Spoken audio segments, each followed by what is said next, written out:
Dong. Oh, she's off. It's really, really deep. Really deep on a That's why you're on the level. Think Deeper podcast. Meet Davinia Taylor, actress turned wellness disruptor, founder of Will Powders and a Sunday Times #1 best-selling author, showing millions of women that chemistry, hormones, and simple daily habits can completely change how we feel about ourselves. We've all been sort of brainwashed. My brain was so flatline, hence me being addicted to carbohydrates as well as alcohol. Basically, the big food companies have just hacked into the addictive pathways really subtly. And I know addiction, I know it inside out. The stack.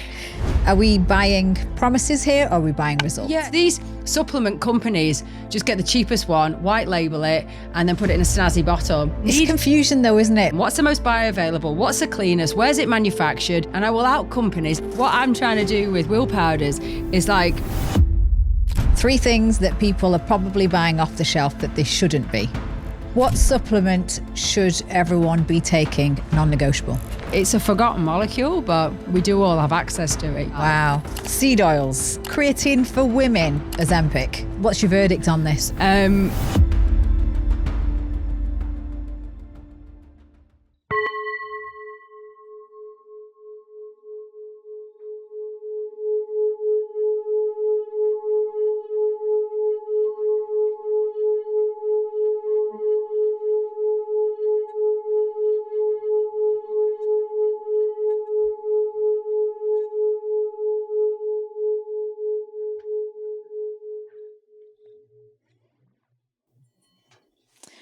Words already in charge. You're good at that, aren't you? Can you tell? Yeah, I'm really bad at that. Are you? It just stops. Yeah. You've just not found the right one. Thank you. That's all it continues with my shopping. Welcome to another episode of Think Deeper. We're living in a time where the global supplement industry is worth over 190 billion US dollars. The biohacking world is exploding, and every day we're being sold some kind of miracle fix. Yet at the very same time, women are experiencing record levels of burnout, hormonal chaos, and rising rates of cancer. So something definitely is not adding up. We're doing everything we're told, and yet we're still exhausted. We're tracking calories, we're fighting cravings, we're popping pills, vitamins, Googling symptoms at 2 a.m. in the morning, and yet we're still wondering, why don't we feel any better? The truth is, to me, it feels we've been given surface level advice for decades, while the real conversations about chemistry, hormones, addiction, trauma, misinformation are the ones that we've been avoiding. Today's episode is not a wellness chat, it's a reality check. It's a myth demolition. It's a conversation for any woman who has ever thought, I'm doing everything that I think is right, so why do I still not feel quite right? And there's really nobody better to have this conversation with than Davinia Taylor, a woman who has torn the whole system apart. She's rebuilt her life from the inside out and isn't afraid to speak the uncomfortable truth about what actually makes us well. Welcome to the show. Well, thank you very much. They are mad statistics, right? Yeah. About crazy. like the supplement industry, because I find it's like a double-edged sword, because you've got like so many supplements out there, which is great, and some of them work, but some of them don't, you know, and it's like just finding your sort of N of one niche, because it's like, I think ultimately for me, I've got a company called Will Powders, right? And everyone says it's a supplement company. It's not, it's just like a dried food company. It's just real ingredients that I've just tried to make convenient. Yeah. I mean, it's actually food. But isn't it a shame that you have to label it? Well, I mean, there's like one thing that I can't be without, with, it's definitely a supplement, right? Mm-hmm. For like anxiety, just actually, it's less anxiety for me. It's more overwhelm, and I get dead stressed and shouty because I'm like, ugh, you know, like the noise and like it's like so much going on, like with the kids and like, I don't know, trying to find a parking space. All this sort of stuff just ramps me up. This is like just today. But if I take this supplement called L-theanine, which actually you can get from green and black tea, it's just an amino acid. It just brings that mania down, that chatter, that overwhelm, that like, you know, 0 to 60 sort of like mechanism in my brain where I like lose the plot. It just brings it down. And that to me is it's a supplement, but it works, you know, and that is definitely a supplement. Whereas the other stuff I sell is like, say, collagen. It's just or bone broth. It's just dried like soup, really. But I've just tried to make it convenient because I can't be bothered, simmering bone broth for 36 hours over a stove while chanting. It's not happening. It's not happening. So I'm sure there's plenty of women that would say the same. Let's start with the first word in the bowl. All right, here we go. The code. So the code, literally, if we think about ancient software, we're talking about circadian rhythms, we're talking about light, we're talking about Ayurveda. Yeah. It seems to me like there was already a code. There was something there still is, yeah. And for in a lot of countries and cultures that still exists. I mean, my own personal experience, we lived a lot off the Ayurvedic code. Why is it so important now more than ever that we take this biohacking so seriously? I think because over the past sort of generation, I guess, so maybe my grandmother, so she's passed away. So I think it was my mum. So round about mid-70s, kind of everything changed. We live in an evolutionary mismatch. So before then, we didn't necessarily have much convenience food. People did have whole foods. We did have potatoes out the ground that weren't more expensive because they were organic. They were just potatoes. Yeah. And vegetables were just vegetables. They weren't organic vegetables. Meat was grass-fed, of course. And we did have gravy that was bone broth based, and vegetables that were just, a little bit of dirt on, and they weren't perfect. Marks and Spencer's perfect. Real ingredients. Yeah, real ingredients. So I think after my grandmother, my mum went to work, and I think the convenience market just exploded. And I think that's impacted our code, our DNA. So it sort of misinforms. So the epigenetics have been a little bit gnarled over the past generation. Basically, I think the advancement of technology, convenience, and obviously people coming out of famine has been a great thing. But ultimately, there's been a price, and that's been miscoding DNA, and with miscoding DNA you get disease. So chronic disease has never been higher, but food and abundance of food-like products has never been more. Well, it's everywhere, isn't it? Yeah. I mean, everywhere you look, people cannot even get on a train without a snack, and it's only an hour's journey. It's almost like they feel like if they don't eat, then they're going to starve themselves. Well, no, because they feel crap. Yeah. Because the energy goes down, and it's basically you're just preempting what is a subconscious dip in mood. I mean, basically, the big food companies have just hacked into the addictive pathways really subtly from the age of because I was bottle fed, and all my kids were, by the way, so no judgment.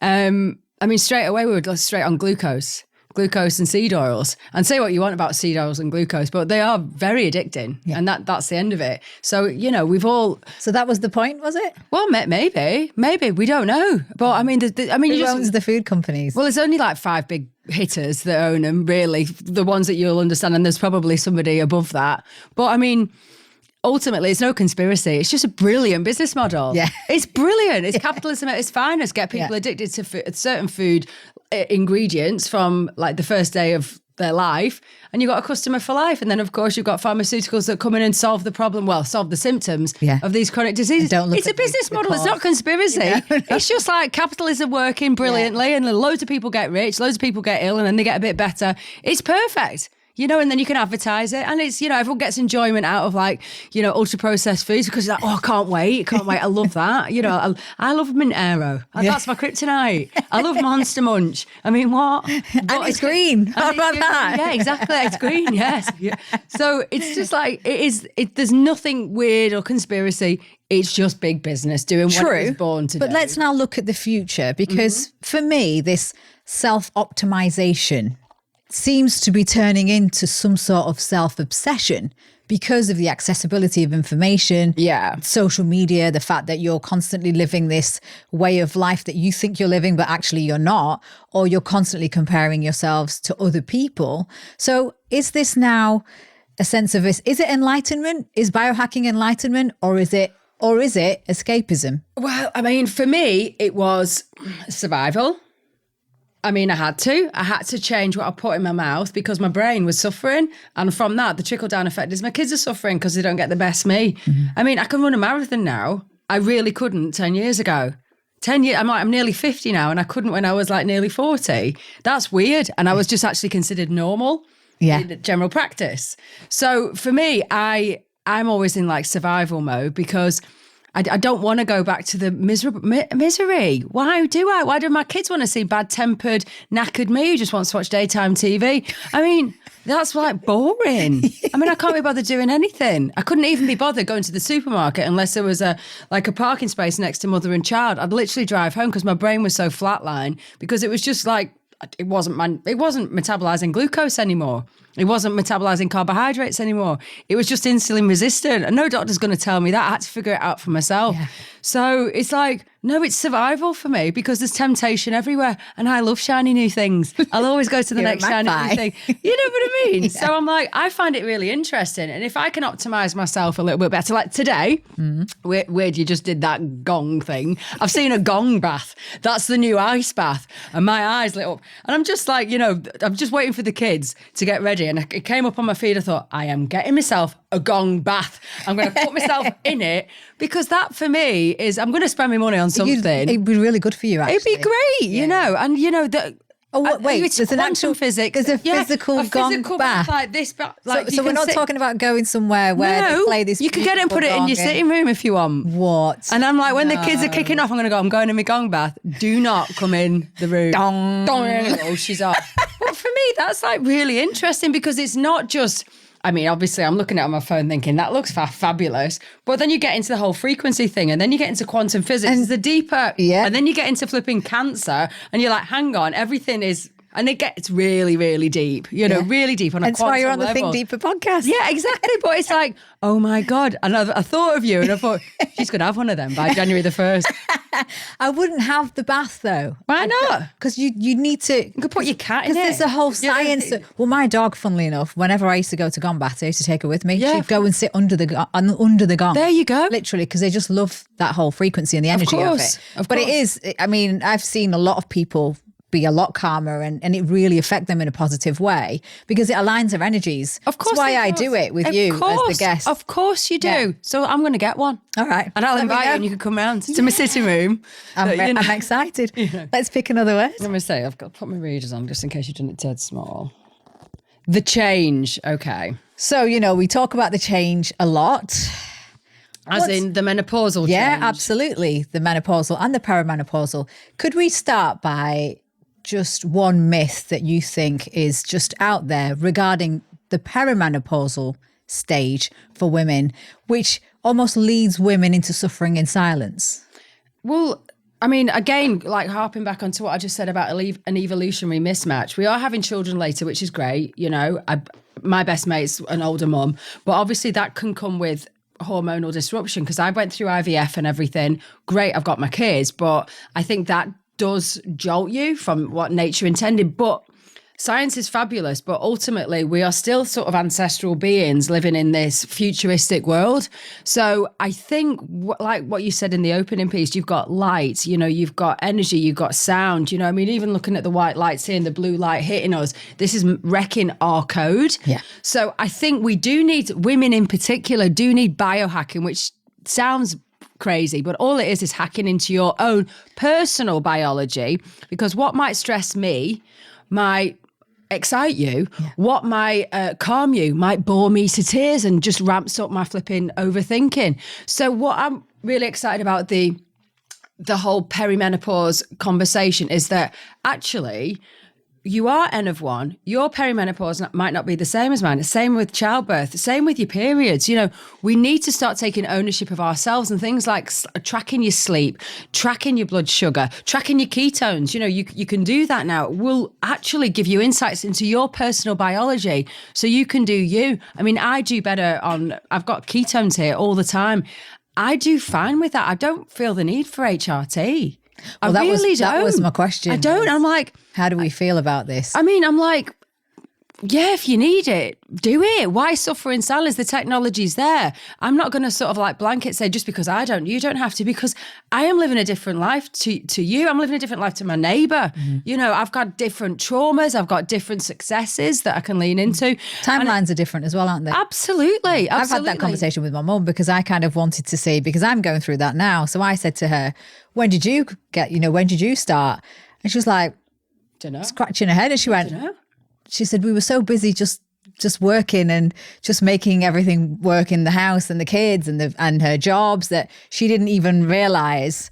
But maybe the after. nutrition was different, because I do think that, you know, because I think as we age, women in particular do become more insulin resistant. We do pile on weight a bit more and we do get more brain fog. And I don't think the constant have more whole grains rhetoric is actually helping. Right. I think it actually can make you feel a bit, because I mean, I'll have whole grains, I will, but at night time, it's a carb coma.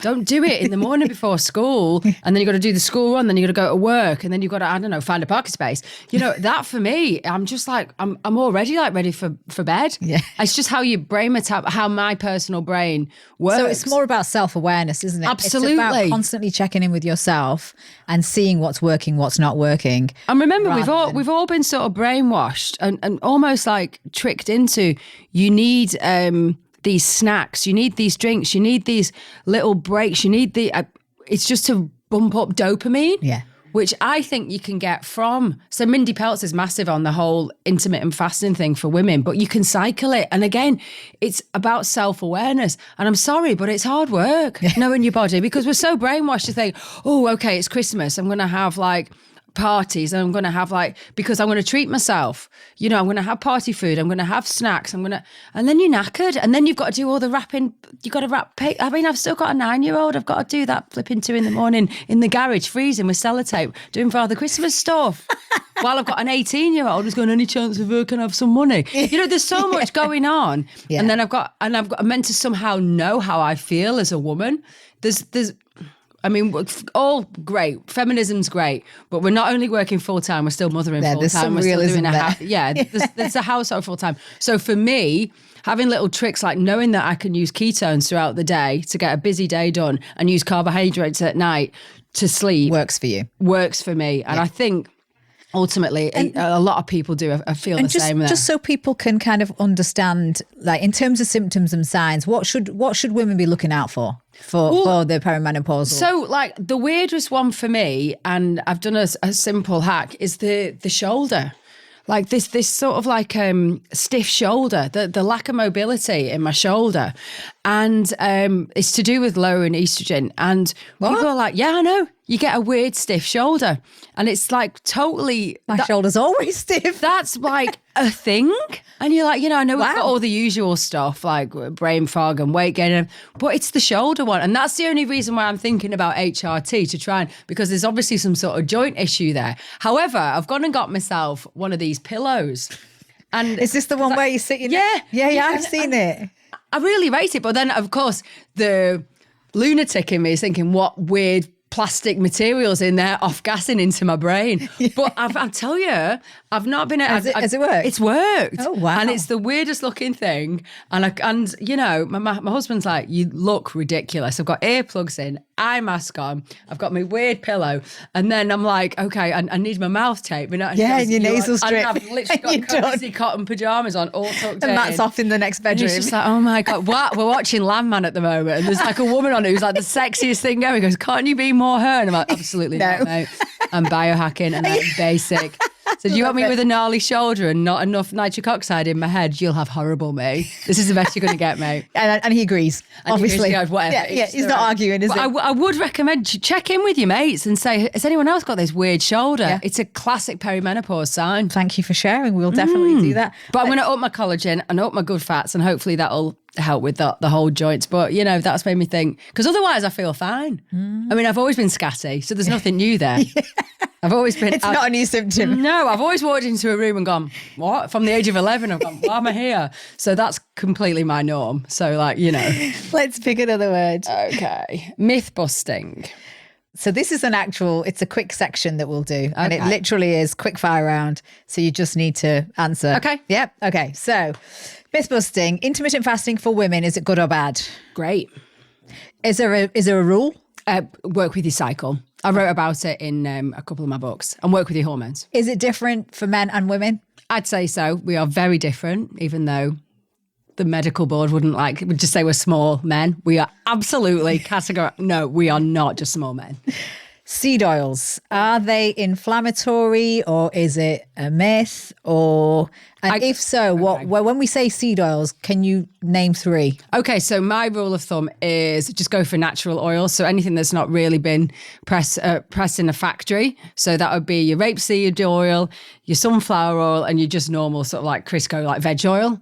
I don't touch them. I stick with natural oils like your olive oil, your butter, ghee, avocado oil, even lard. Coconut oil, great. All of just natural oils, stuff that's come out of fruit, stuff that's come out of nuts, stuff that's coming from animals, natural oils. I don't like the processing. I feel, whether it's placebo or not, I do not know. I feel like my satiety hormones disappear when I have something with rapeseed oil in, and it's everywhere. So I kind of like, my rule is literally, if it comes from an actual plant or an actual animal, I'm okay with it. And by the way, the best book to read is Dark Calories by Dr. Kate Shanahan, who I always fangirl every time I WhatsApp her. I've actually got a WhatsApp. Oh, check you out. I know. She's amazing. She blew the lid on it, and her theories behind it just make so much sense. It does cross the blood-brain barrier. Of course it does. Is there not a thing around when you heat it changes? I think it's already pretty gnarly. Yeah. I don't think you even have to just don't touch it. I just think it's like, they use hexane and stuff, and it's like super processed. And if you think about how much fat would you get out of, say, a sunflower seed, and and even the name vegetable oil, it's just like, it makes you feel like it's healthy, but it's not. I've never really touched a vegetable, has it? No. Yeah. Okay, creatine for women. Quite a few people, when I told them I was interviewing you today, wanted to ask that question because they've heard that it gives you a lot of bloating. So is it good for women? No, it's great. I've actually got it in one of our products, which is a bone broth protein. It's got creatine in it and it's got shilajit in, because shilajit's really good for like getting rid of, because remember your hormones are circulating in your body. Shilajit sort of like binds onto toxic estrogen. I mean, what we forget is we drink water out of bottles, and even cans has got plastic in it. Yeah, you've got plastics in there that can, and also, I mean, just like general food, convenience food can ramp up estrogen, and even beer. Beer is a massive one for guys. It just ramps up estrogen and phytoestrogens that aren't necessarily, we don't need that many. So shilajit apparently will bind onto it and just help you detox it a little bit more. So it gets it in men and women. But I think creatine's really good. It's one of the most studied supplements there are. And it's, what I like about it is, if you've had a late night, it's very good for the brain. That's because I'm not there to make massive muscles, even though you should have muscles. But I think it's a really handy tool, and it's not super expensive either.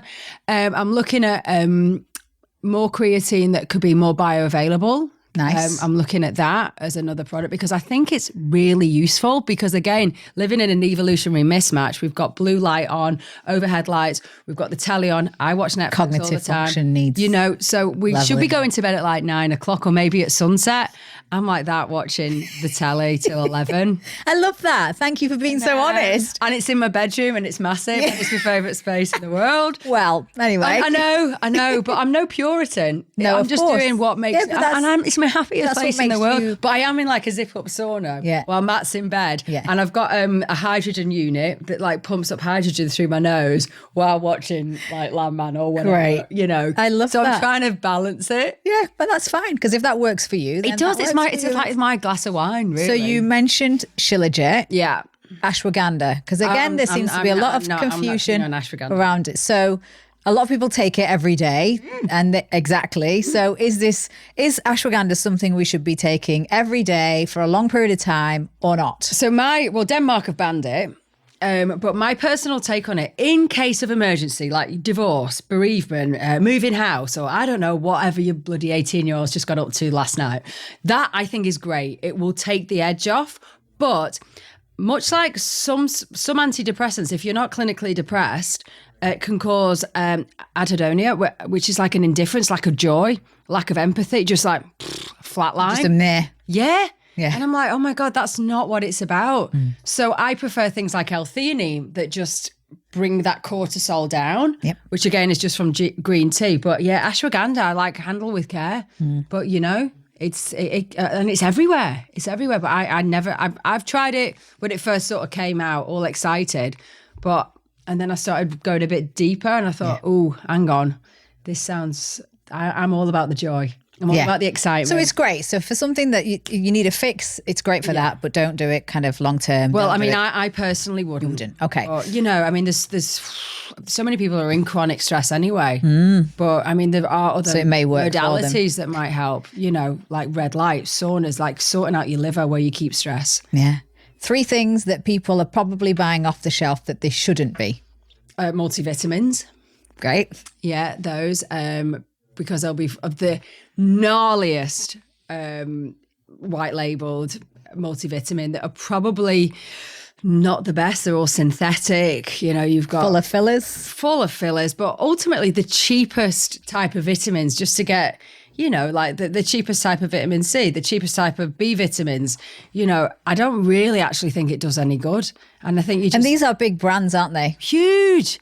They've not got, I mean, what I'm trying to do with Will Powders is like make the food convenient. So like the bone broth and the collagen and the good fat, the creamers and, even the kombucha, I've tried to take it back to the food and like all the vitamins and minerals are all naturally occurring, but they're just in convenient form. We've just powdered them. The argument always is, whenever I have this conversation with lots of people, is everything's so much more expensive. Yeah, but it's not really, because if you wanted to get the best form of B vitamins, you'd have beef liver, or you'd have liver, or you would have, you'd use the animal as we always have. Or if you want to get the best bloody vegetables, you would literally make your own soup.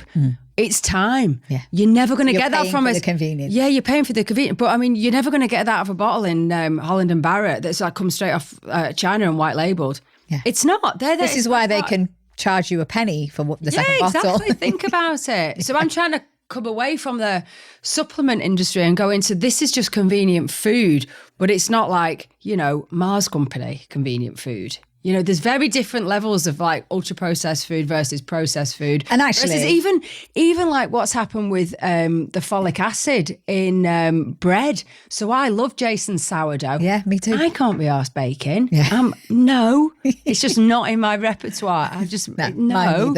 And they've been forced to put in their white flour folic acid to fortify it. Yeah. They didn't need to do that. I understand if it's like, it's no longer white a clean folded bread, red is it? No, but they've been forced by the government to do that. But I think there's some more artisan bakeries that can get away with it. But it's like the government overreach. And I understand the idea is for the greater good, but I don't do very well with folic acid. I don't, because I know my DNA. Not many people do yet. Yeah. But soon people are going to go, hang on, I'm feeling a little bit shit. Low fat, sugar free. Diet. No, I mean, I am very much into high fat, high natural fats. That keeps my brain. I mean, the brain works really well on fats. So as long as it's not, and good fats. Yeah, good fats. Bioavailable Nuts. fats that we've all like the avocado. Bloody avocado, hell, resurgence. So I count calories, not chemical. I count chemicals, not calories. So I'm like, I'll have an avocado. I will have loads of eggs. Same. I will have butter with it, and I'll have salt in it, and I'm satisfied. Yes. Now, if I was going to have like a protein bar that's low cal with sweeteners, I am literally going to be by that night, by the evening, I'll have a Chinese takeaway ordered because it's kicked off me. There's your convenience purchase. That's exactly what happens. It's a gateway drug for absolutely everything. And I know addiction. I know it inside out. I know what triggers me, and those artificial sweeteners. And let me just tell you about, because in Will Powders we use stevia. Yes. Which is the only one. Plant-based one. Yeah, it's a plant-based one, and it doesn't spike blood sugar, which blood sugar spikes are okay, but constant is not very good. It's not good for your brain. It keeps you seeking more food, and it doesn't bloat you like sucralose will or aspartame, and it doesn't, it's not the gateway. But they've got this stuff over in Australia, you can use it, and in the USA you can use it, called allulose, which actually behaves like sugar, but it doesn't spike your blood sugar. It actually lowers it, which we still haven't approved in Europe yet. It's still novel food. Shock, I know. But it's really interesting because like there's one of the girls in the office and she likes to bake and she's been using allulose. And it's nice. It tastes nice. And it's like, you can have your cake and eat it. It's just, you got to wait for the government to, I don't know, move the dial. Get with the program. Yeah. So we criticise the Americans, but they do have a bigger repertoire of both poisons, but also great sort of foods. You know, I think it's from the date. At least you've got the choice, haven't you? So yeah, I think that makes a difference. And you've also got the temptation, so it's a double-edged sword. But it's interesting that the government tells you what you can and can't have as to what postcode you're in. What supplement should everyone be taking non-negotiable? God. Well, a supplement is just one supplement. If you had to say to people, well, probably if olive they're doing oil, nothing which else, isn't a supplement. Yeah. Like a really good olive oil. It's got all the polyphenols in. It's great. You know, most societies have evolved with like really decent, because I remember an olive's a fruit. You know, it's a fruit oil. It's great. You know, it's full of antioxidants, and I don't think anyone can contest that. And it's not a supplement. Again, it's like a food. So I'm lucky. I go down to Spain.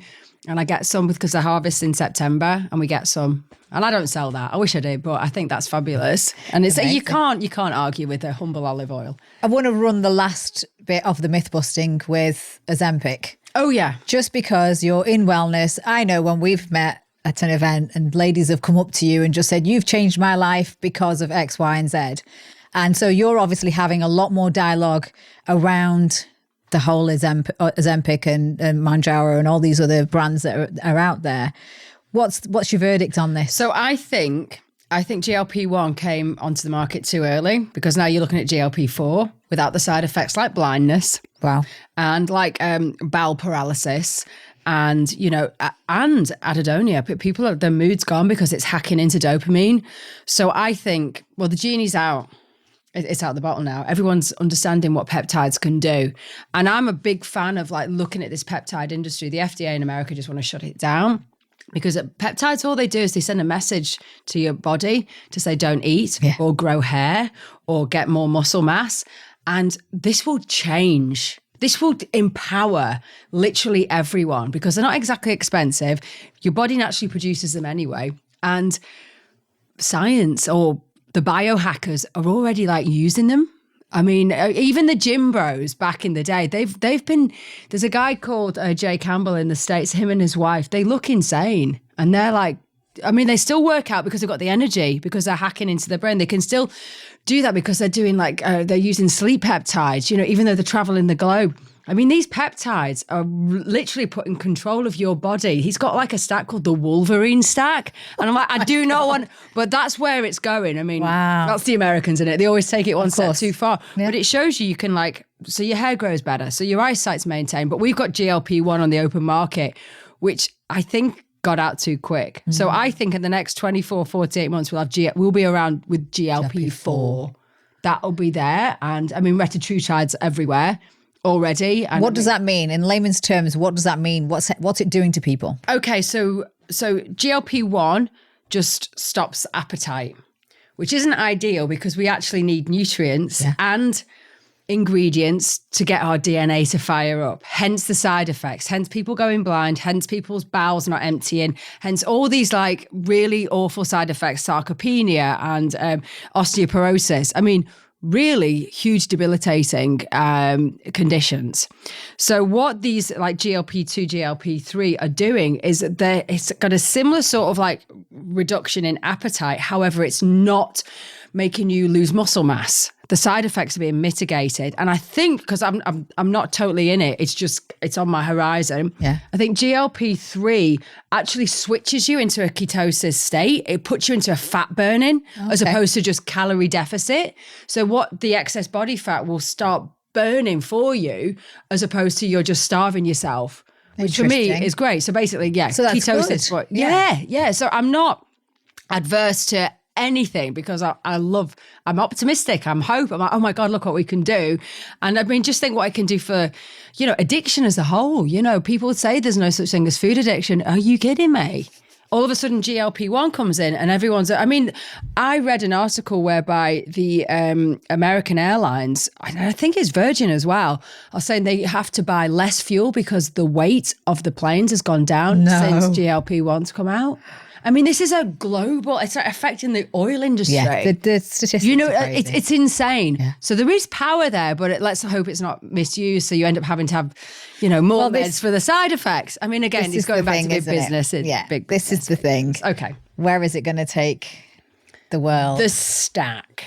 The stag. That's very nicely come on to what we would like to talk about, which obviously is the supplement industry. Yeah. So currently in the UK alone, according to a lot of different resources, and lots of sources, they're saying that the supplement industry is worth about $4.15 billion, and it's set to grow to $6.5 billion. Like, this is the supplement industry. This is claiming to heal people.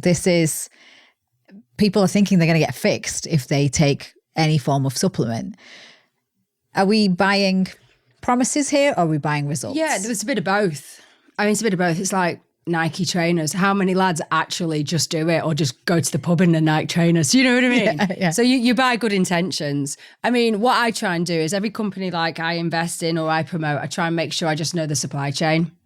I just know that. So there's a company called It's Magnesium I've invested in. It's got the cleanest magnesium, and it's because, like, say magnesium citrate, which is in everything. You go on Holland about it, it's all magnesium citrate, and everyone go, oh, buy my magnesium, I still can't sleep. So yeah, because it's citrate that really belongs in the bath. You know, it will actually get rid of constipation. Great if you're on GLP-1, yeah, but not if you're knackered and you've got restless leg. You need magnesium biglycinate. So there's just a bit of due diligence I've done there, because these supplement companies just get the cheapest one, white label it, and then put it in a snazzy bottle, and you get a bad reputation. Whereas a little bit of education, what's the most bioavailable? What's the cleanest? Where's it manufactured? Is it third party tested? And then you're going to do okay. Because a lot of supplements, a lot of ingredients based on minerals we've used since the dawn of time. Of course they bloody work. They're part of our DNA. They're part of our structure. They're part of our actual body. You know, It's confusion though, isn't it? Yeah, People just don't know where to look anymore. So what are you saying to people? Are you saying everyone should do their due diligence, really? Well, I think so. Yeah, I mean, it's like going into a supermarket. You know, the middle aisles are full of crap. We know it, but we do it anyway. You know, I mean, it's consumer awareness, really. You've got to take everything with a pinch of salt, like magnesium. Yeah. No, but I mean, that's why I do it. That's why I've never taken a backhander. I've never done like a 10%. I've never done a discount code, because if companies say bought, so like Wild deodorant, I used to promote them for nothing, and then I think Unilever or Procter & Gamble bought them, and I just went, I'm not promoting you, because I know what's going to happen. You're going to change the whole, and you know, so I've never been bought. So I'm just interested, and I will out companies, and I will keep my company as integral to my beliefs as possible. And if I ever sold out, I'd say, actually, don't buy it anymore, because it's a load of crap. Yeah. But you know what I mean? I'm like, look, I'm the only person who sells collagen who will literally go to the farm and show you the supply chain. I'll meet the farmer who birthed the cows. You know, and there's that sort of, no one else does that. You go, they've got all this marine collagen. So let's see the fish farm it's come from, love. Let's see your transparency, because I'll put my face in it and go, oh, no, it's fine. It's RSPCA. Okay. What are they fed? I mean, there's no transparency, but I'll do it. It's the thing. It's exactly the same thing, isn't it? When somebody has some form of illness, you're trying to find the root cause. When you want to find a fix, you need to know where it's come from. Yeah, otherwise you're just buying. Like the whole. You're buying marketing. Yeah. So let's run on with another word. The pull. The pull. So this is an interesting one, because you've spoken openly through your socials and through your own stories around addiction and the battles that you went through. We seem to talk a lot and glamorize the whole strength. You know, when you're trying to get over something, there's real strength, there's real, that's applauded a lot. But what about the fear and the doubt and the challenges and the pain? Can you give us a bit more around that and kind of what led to the addiction? What were your findings around it? Like, tell us a bit more. Well, so my addiction to alcohol, nothing. No trauma, nothing. I just really liked it. It just lights up my brain. Yeah. And I didn't realise that was a thing. I thought you had to go through, because it really made me think, I've got nothing wrong in my life. I've got great parents, got great grandparents. I've really got a great childhood. And then you go into, say, and you look at other people's stories who've been abused and beaten or neglected. None of that. So it's like, what's wrong with me? I'm greedy. No, what I didn't realise was my brain, which is ADHD anyway, and there's always people in society who've got a bit of ADHD, and I hate the word disorder. There's nothing wrong with me. I'm just outward seeking. I'm future seeking. And I literally will take risk where other people won't. So in a tribal situation, I would have gone out and been a hunter and gatherer. I would have gone and checked over that waterfall to see if it's a better place to set up camp. I always like, what's next? That's me. You're the lioness. Well, it's just kind of like that. I'm excited by stuff. And I always have been, regardless of like horrible things that have happened to me, my mum dying and everything, I will always go, what's next? And that's how I am. And to say that I've got a disorder because of that, because a science teacher's boring me or a geography teacher's boring me, is really not on. So I feel very sorry for children who are just stuck in front of blue screens all day now. At least I could just like run off and go and have a cigarette and stuff like that when I was like 14, you know. So for me, when I was trying to understand why I was an alcoholic, that was really bad for me, because I was like, why are you such an indulgent scumbag? Why can't you say no? What is wrong with you? And you've got these people who've not had all the opportunities you have. You are just disgusting, gluttonous, you know, and that's going through my head. What I didn't realize was, because I'm born with low dopamine, hence the ADHD diagnosis, I have a lower energy fuel in my brain, hence me seeking more excitement, hence me being distracted. So alcohol is very clever at boosting dopamine because it's got an energy molecule in called acetate, and that boom lights up a brain seeking it. Meanwhile, I'm also having carbohydrates which do the same, and they're very similar. Sugar, alcohol, it works very similar on the brain, hence me being addicted to carbohydrates as well as alcohol. No one told me that. They just said I was bipolar and depressed and to take a load of medication. And that you're an alcoholic and bad you, shame on you. Yeah. So as I've been doing this sort of research into ketones and into ADHD and why I need more energy in my brain, that's why. And that's why I was drawn into alcohol, because it's such fast energy. It makes me feel, alcohol made me feel, and this is like, we're talking about nearly 20 years ago when I put the alcohol down, but I still remember it. It made me feel cohesive, organized, sharp, ready for action, and actually more sensible. Interesting. So then you're going to think that it's something that you need. But the trouble is that alcohol wears off, and then you have to have another drink. And unfortunately, the byproduct is you get drunk, which is unacceptable. That's why I'm into ketones, because it gives me the sharpness, the organization, the cohesion, and the focus, but without the side effect of being drunk. And that's all I was missing, because ever since the day I was born, I've been using glucose as a fuel for my brain, and that just wore out. Enter alcohol. So now I've put down alcohol and carbohydrates. I have ketones instead, which is a molecule we've just forgotten, because we used to dip in and out of ketosis all the time during times of not starvation, but, you know, intermittent fasting. You dip into ketosis. When you run, you go into ketosis. If you go into a sauna, you can go into ketosis. And it's not like about starving yourself and just having loads and loads and loads of fat. It's a body's natural, and your brain loves it. Your brain loves it. It really switches on. And they're looking at, you know, treatment for, not necessarily treatment for Alzheimer's, but some like trying to help with symptoms by using exogenous ketones. They're using it in cancer treatments alongside radiation therapy. I mean, it's a forgotten molecule, but we do all have access to it. You just need a good natural fat like an MCT oil, which converts into a ketone in your liver. It's always been there. And actually, they used to use it as a treatment for epilepsy in the 30s before pharmaceuticals came in. It was used for children with epilepsy. It stopped them fitting. So, yeah, it's a fascinating molecule. And we just, like I said, we just forgot. We had access to it. And it is accessible. So even, I mean, people were doing the keto diet for a reason, right? Initially for fat loss. But actually, you know, the irony is it's not... It's burning your fat, but actually it's doing like the so much more. GLP-4, really. Yeah. But it's more effort than jabbing yourself. There is, yeah. But you know what? It's interesting, and it's great how you can tweak your mood. And like I said, I'm not ketosis all the time. I'm more metabolically flexible, so I can dip in and out. I love that. You know, I am. Yeah. So like at night, I will have my carbs. I'll have a butty and have soup, and I watch the telly, nom nom, and you know, we'll have a roast dinner. I love roast dinners because then you do need carbs anyway, right? I'm going to literally get dozy. You know, I mean, last night I'm up doing GCSE artwork while, you know, and I'm like, okay, like glasses on, ketones in, right, come on, we've got to get this coursework in by the end of term. We've got like 2 days to get it in. is currently tracking for an E. I'm like, we are not getting an E. Oh my God. Right. So more ketones. Yeah. But I'm like, come on, we've got to do this, and, I need that energy because, life's lifey, isn't it? And it's stressful. And these little tricks really help you because I don't want to go back to alcohol. That's what it is. People want the tricks and the tools and, and the insights, but they want them from a trusted source so that they feel like what they're doing is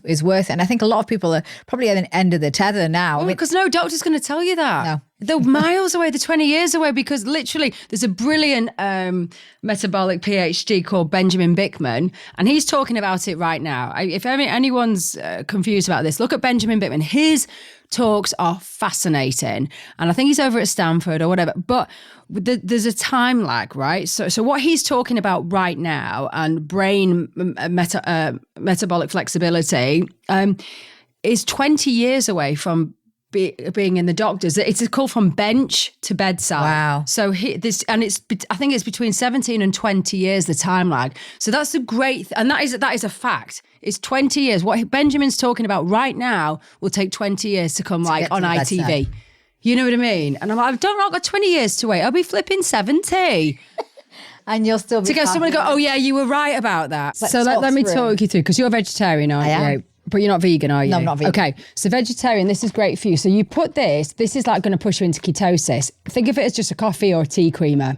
And it's absolutely great for just giving your brain some ketones. And also it's got grass-fed butter in it, Irish grass-fed butter. So it tastes really creamy. And of course you've got all the vitamins and minerals available in butter that people are like, what? Butter is going to kill you. No, it's not. I have Kerrygold. Do you know, there we go. Okay. So you just put that in your tea and your coffee, and it will satisfy you, and it will take the predisposition we have to like snacky, when your blood sugar goes down, because you're just putting ketones into your liver and then it goes up to your brain and the food noise goes down without the sort of like anxiety or like nausea of like GLP-1. You know what I mean? Yeah. So that it's really satisfying. Right. Tea, coffee, or even in a soup, whatever. It'll just use it as an ingredient. This is the neutral thing, isn't it? That you talk about. This just tastes like that is completely neutral. Yeah. So you could put it in like a dal or anything. Anything. Just get the ketones in you. Yeah. We just don't have them enough. So it's just the ketones have come from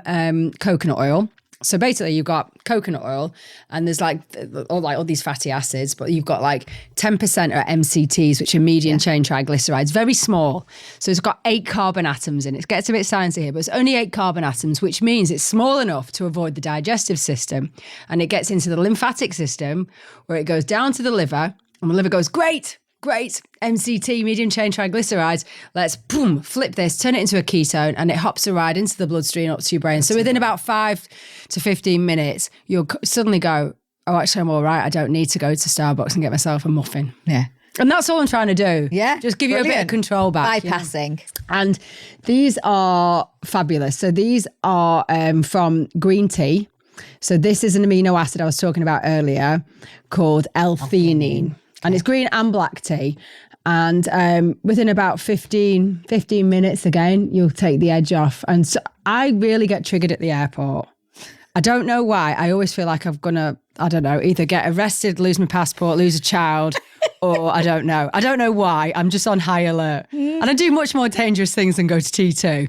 But that's for another episode. Yeah, but that's for another episode. But these are great just to have on you. And they've been used. What if somebody's not got your kind of state of anxiety, or what if somebody's fairly calm? When could they use that? So a lot of people find that they're okay during the day, but they put their head on the pillow and they start list making. And they're like, oh my goodness, what? And then I've got to do this and I've got to do that. That just takes the chatter down. And it doesn't make you gormless.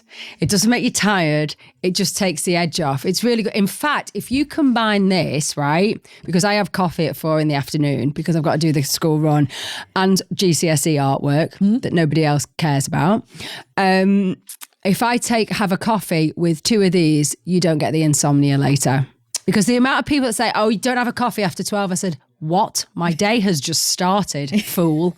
I am just about to roll up my sleeves and dig in. Second day in the same day. Yeah, exactly. I was like, don't tell me, when you've got like kids literally playing cricket in the kitchen and you're just like, no, I need to be sharp. Otherwise it's a madhouse. And speaking of energy, this is brain powder. So brain powder is, it's a nootropics blend. Now, nootropics are very bro heavy. Basically, all it is ingredients that get your brain to kick in. The most famous nootropic in the world is caffeine. Yes. Everyone knows it. But if you're like me and you have too much caffeine, you get the jitters. So I've combined it with L-theanine in here to just take the edge off. So you get a cool, calm focus. Also in there, I've put something called macuna purins, which has got a precursor to dopamine called L-dopa in there. So I find it, I run, right? But getting me out of the kitchen where it's warm and the telly's on to actually on a Saturday and it's hissing down outside in Lancashire, and I'm like, how do I do this? So the only way I can do it is to neck one of these, and they're not like the most beautiful tasting because these are strong, right? You neck one of these, I put some music on, like some house music, and I can't not, because I would be like, okay, I've got to do something. Yeah, it literally so it's a good pre-workout? It's a great pre-workout, but it's also a very good accounts meeting. Anything that bores me, shit job day. Take that. Perfect. Washing, I hate it. I've got a mate I was talking to this morning. She goes, "Oh, I'm just doing." She really likes doing the laundry. I'm like, why? Not meant to be a housewife, are you? Why? No, I'm like, why? She doesn't like anything else, but she likes that. She goes, "Oh, it just smells really nice." I said, "Well, that's hormone disruptor number one." And then we've got the electrotide. So I designed these really for women, but actually men get on with them as well, because the lower sodium, which is great, because I find a lot of women, particularly PMT, particularly perimenopause, particularly if they had a glass of wine or flying, puffiness. And we don't look after our lymphatic system as much. I know we're all meant to be rebounding, but I'll just wipe myself. Whatever. So this actually has horsetail tea and dandelion leaf, as well as the electrolytes. And remember, electrolytes literally create electricity in your brain. So they sharpen up your thinking without you needing a coffee. That's what you should have first thing in the morning. But they'll get rid of like puffy face. Even if you've got the central heating on. You know what I mean? It's like getting rid of that water retention. The inflammation and water retention. Yes, exactly. Amazing. So I've just tried to do everyone's thinking for them. And of course, this is our like bestseller, which is collagen from Switzerland. And like I said earlier, version, yeah, right? Yeah, that's cow. Yeah. So unlike most bovine, the cows live for like 10 to 15 years, not 10 to 15 months, and they are raised. You can tell I'm veg. I didn't even pronounce it right. I know. But I mean, I think for me, my heritage and my evolution, we've always had it. Yeah. We've always had beef. I've always been British. There's nothing exotic about me. I did my DNA and I was like, oh, I wonder what exotic far off land I'm from. It just literally said the M6. I was like, oh, that's pathetic. 200 quid. Brilliant. Yeah, literally the Northwest, Wigan.